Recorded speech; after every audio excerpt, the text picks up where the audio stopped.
On the 9th of August, Kenyans took to the polls and decided on who would be their next president in the next 5 years. By the end of a full week of counting those votes that were cast on the 9th, William Ruto became the 5th president-elect of Kenya. However, currently now Kenya is going into a petition after Raila Odinga decided to petition the courts on the issue to do with something he cited as unfair elections. So he believes he won those elections and he's supposed to be the 5th president of Kenya. But we'll definitely be waiting to see who will win that particular petition in the courts of law in Kenya. But our discussions here are entirely business driven. So on that matter of the Kenyan elections, we now take a look at the post-Kenya election environment. As of many traders in Uganda that use the Northern Corridor, that is Mombasa port, many of whom were scared and were filled with anxiety, and they didn't literally know anything apparently about the Kenyan elections, because some of them were still scared, thinking that maybe in one way or the other goods may not reach Uganda due to the elections, or either way they might have been some violence, some post-election violence, of which, God willingly, nothing really happened. So now we take a look at how business has been faring and how the Kenyan election shaped the business world in Uganda. Right now, Mr. Jemba, I would first of all want to know is, why were there concerns about the Kenyan elections as the business traders? Time immemorial, Kenya has been our key trading partner. Okay. Even during the kingdom's time. Okay. We have read about the Christian missionaries coming through Kenya, from Mombasa to Kampala, and taking the same route when returning, while others went through the other side of Dar es Salaam. So we can never play down the importance of Kenya to Uganda. Yes, true. If you recall, where around 85, the peace negotiations were held in Kenya, all because when one of the partners in the EACs affected, especially big three, Uganda, Tanzania, and Kenya, all the others are affected squarely. From the political stability to economic development. You end up being lagging behind because one of the partner states is being affected. This is the reason why we are seeing Uganda moving towards construction of roads in DR Congo, contributing to the peacekeepers in DR Congo, Somalia, and the other areas in the African continent. Okay. All in the interest of seeing economic development and individual homesteads and individuals getting employment and a stable business atmosphere across the African continent, notwithstanding the East African region as one entity. Okay. So in this regard, whenever Kenya is going to for elections, a lot of anxiety this side. We always pray for them as one of key area which where we feel with the divine or with God's intervention, like we have just witnessed, not much happened. Okay. We saw a peaceful election, and even after Raila failing to accept the results, but still we have seen peace prevailing in Kenya, with little pockets of instability or violence. Okay. Say in Kakamega, that is along the route to Busia. Okay. Some areas of Eldoret, but mostly 99.9% there was peace in Kenya after the elections. That is what we call maturity, political maturity. And if that can be done in other countries, then we cannot live in peace and focus more on development as the area that is highly sustainable and can be that is one area where each and everyone is most interested other than politics. We are importing from Kenya goods worth 770 millions US dollars. Those are the imports from Kenya to Uganda. And from Uganda to Kenya, we're exporting around 410 million US dollars. So that is around 1 billion and 200 millions of exchange of goods and services between the two partner states. So Kenya is one of our most important, even without mention, because we don't even need to mention China. Without China we can survive. Without Kenya we cannot survive. We can see everything moving into the wrong direction. But with Kenya in place and the other neighbors, we can always try as much as possible to achieve what our goals set. Yes. Okay. Now, speaking of elections and all that aside, what do we mainly, in terms of trade, what do we import? What do we export first? Let's look at the exports. Yeah, we export tea, we export coffee, we export milk, we export produce, we export beans and others. We export. Teachers go to because of the protocols we have in place. Common market. We export nearly everything, even in video skills are being exported to Kenya. Likewise, Kenya, if we move around different hotels in this country, within the city center, around 65%, the management is Kenyan. So that shows you how deeply involved and how deeply trading between the two countries has been. We import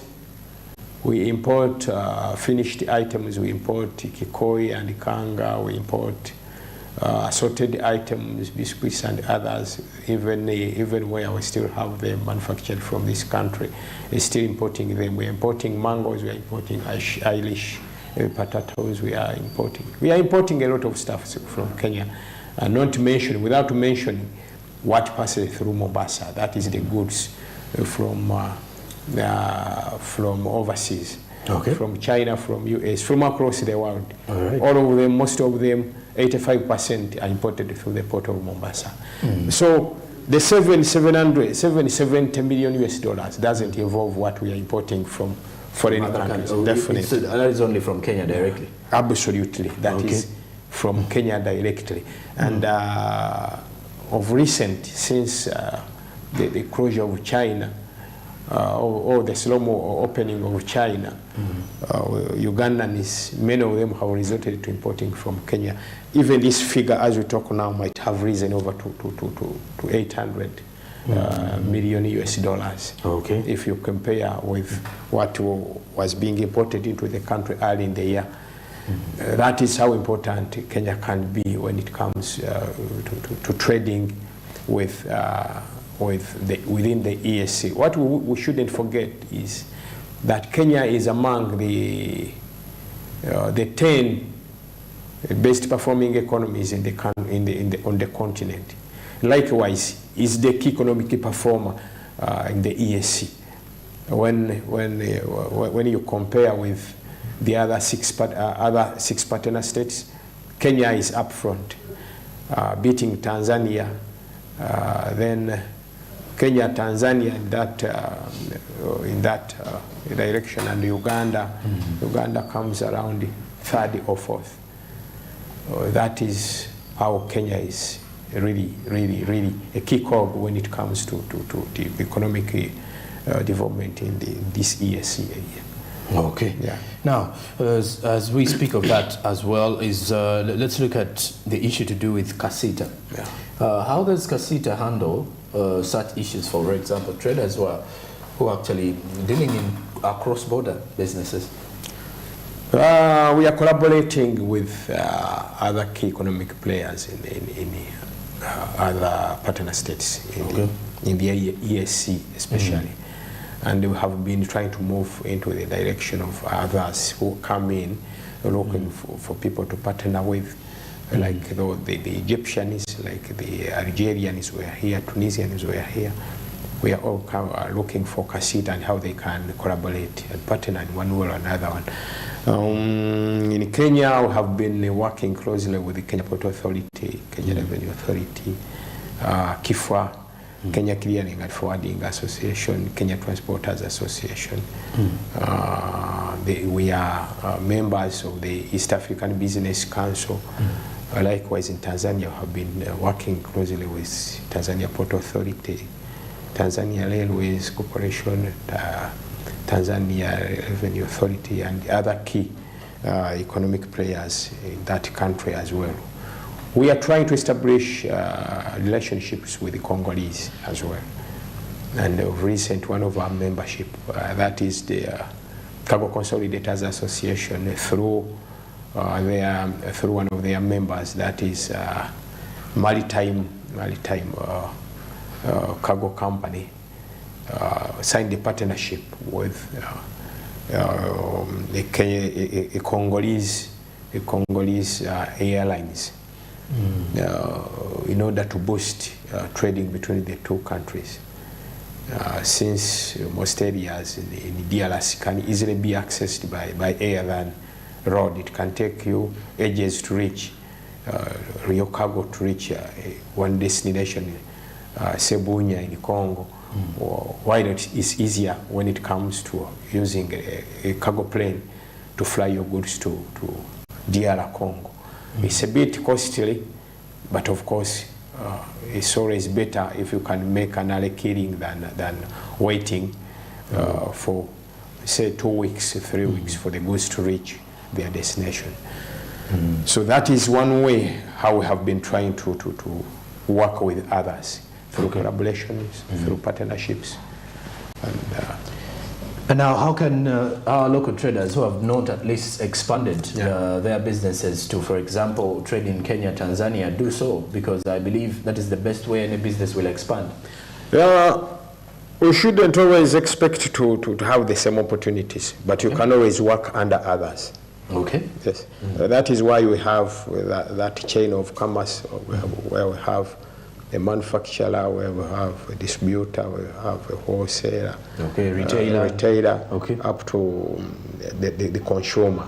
Okay. So what I would advise others is to look to try and establish with local suppliers who have already accessed the DR Congo market or Sudanese market.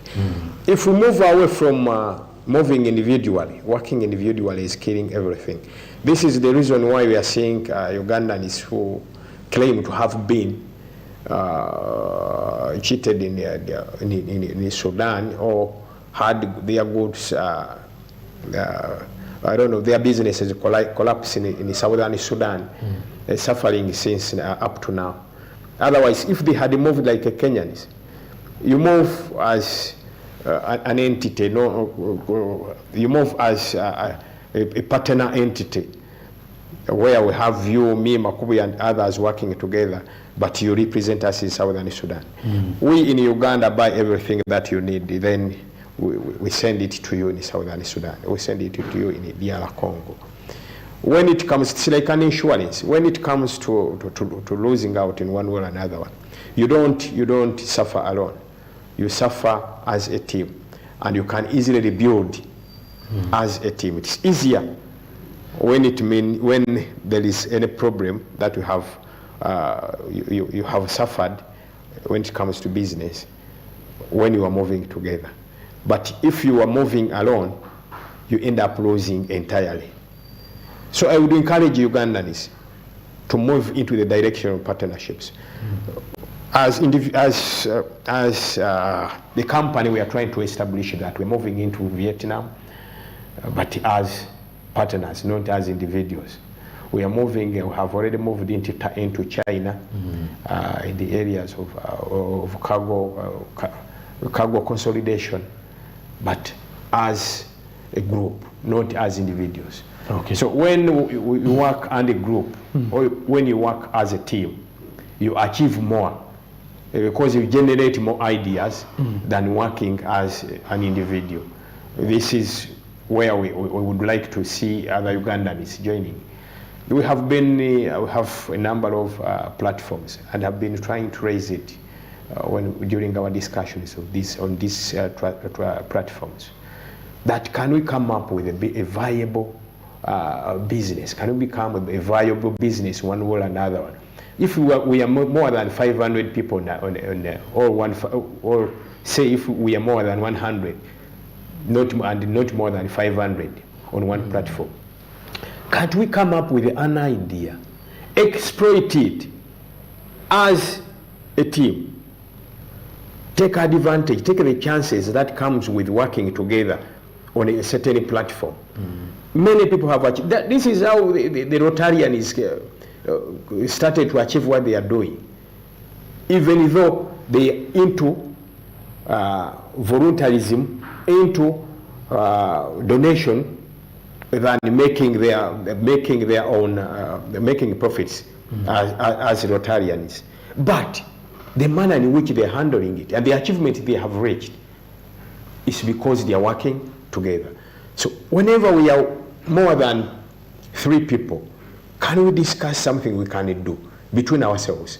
This way we are going to see the economy of this country is thriving, growing to higher levels by working together. We have seen a number of people who have been working individually and ending up liquidated. Reasons: it's easier to make mistakes when you are working as an individual. You are the CEO, you are the managing director, you have other employees. But of course employees have their limits. If you are high-handed, then you wouldn't expect much. People run out from you. They fear to advise you in any way. So I would encourage Ugandans and call upon the government to try as much as possible to organize the people. Can we focus in the direction of earlier cooperatives that were there before President Museveni came into power? They were highly organized. They could easily organize people from village level.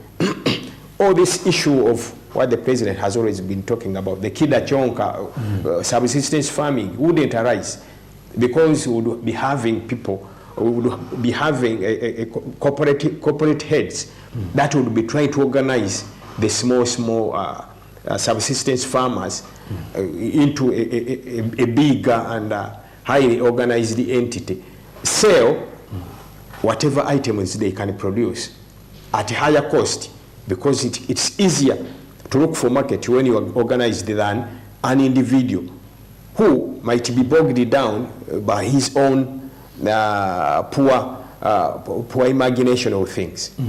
That is how I feel.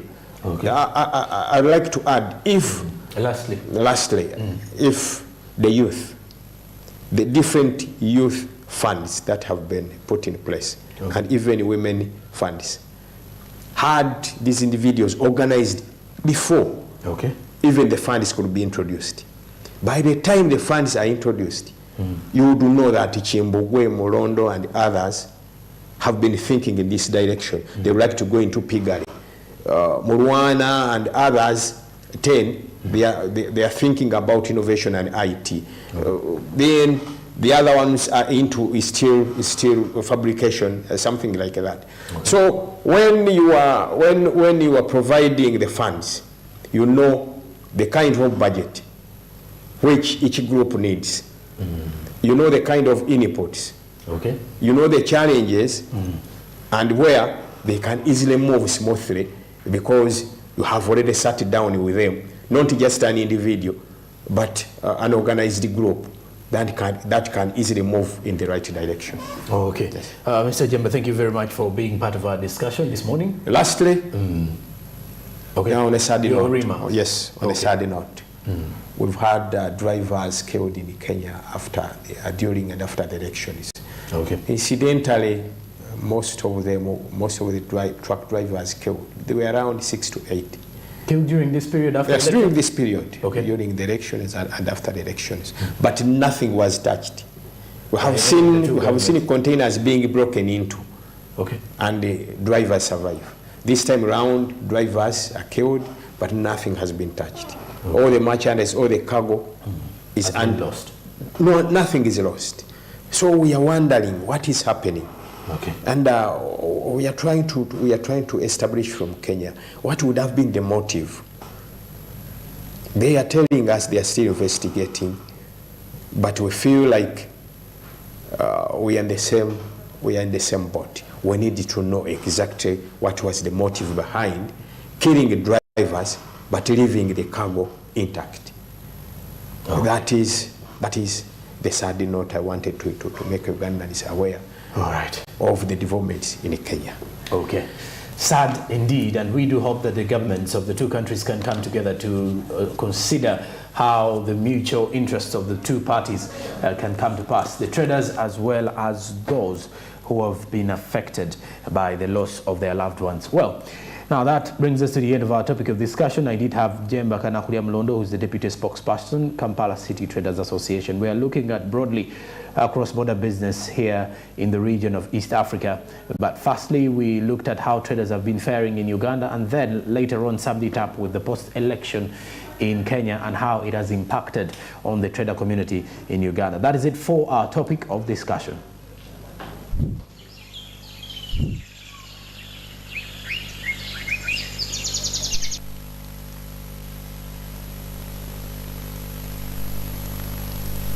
All right, now away from our topic of discussion, we get into our SMB Insight this morning as we take a look at the East African Community Business Council, which is set to boost trade in East Africa. And it has been looked at as an opportunity where most of the traders will utilize it and see how far the region grows.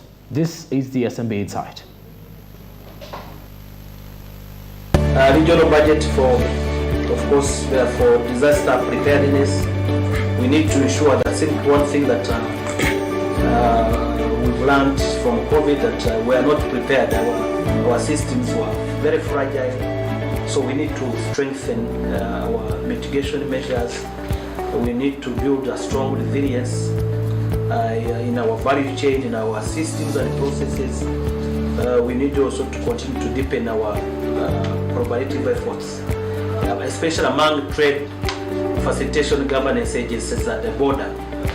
That's a very key. They play a cardinal role in terms of trade flows, in terms of competitiveness. So their coordination and engagement is very critical, and more capacity building is required. Again, we need to have an ESC common approach to measure to such external shocks, not only COVID, but even other shocks. So we need to have to develop a strong, resilient tools and programs to weather the external shocks. Given what is happening now, Russia, Ukraine, it is impacting on our food sector, especially grains. So we need to build a strong, resilient mechanism in the ESC. So in my conclusion again is that EABC deeply appreciates Trademark East Africa and its donors for excellent work done through the Safe Trade Initiative. As I mentioned, it was a certain $2 million US, and fixed key intervention were very critical. That it was one of the instruments that supported the region in terms of containing and averting the devastating impact of COVID-19 on our economies, on our lives and our livelihood. Business, of course, that fear, general fear, came to everybody, the buyers, the workers, and the surrounding community. But we became strong because there was a lot of awareness happening. We continued to tell our staff to get vaccinated.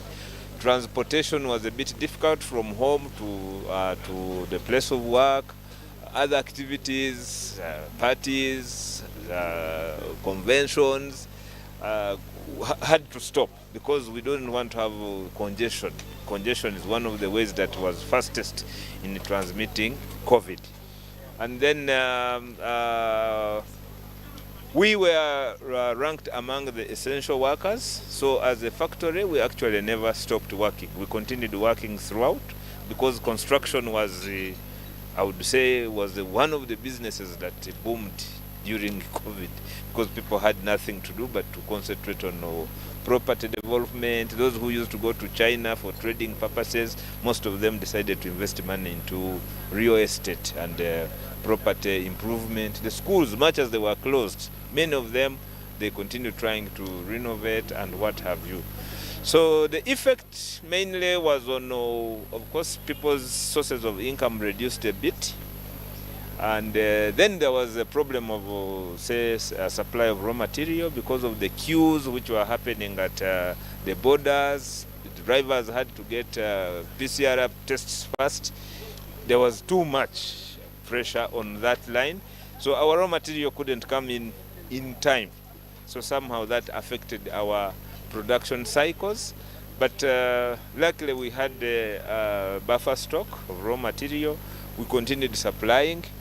Although, as I have told you, that the demand somehow shifted and people were trying to buy construction materials. But now it's getting to normal.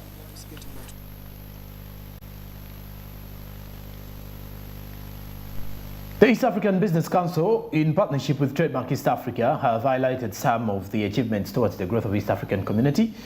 And as you have definitely seen the East African Business Council's Executive Director, Bosco Kalisa, saying that a $32 billion facility from Trademark East Africa is to boost trade in building strong resilience mechanism in the community through agriculture, the issue to do with transportation, among others in there. So the number of interventions on border posts and trade routes are safe for trade and investment, as Uganda's investment opportunities in construction, infrastructure and real estate are also some of those vital ones that we can definitely look at. So that is it for the SMB Insight. After the break, we go on ground with Barija Andrew. Stick around. Good morning.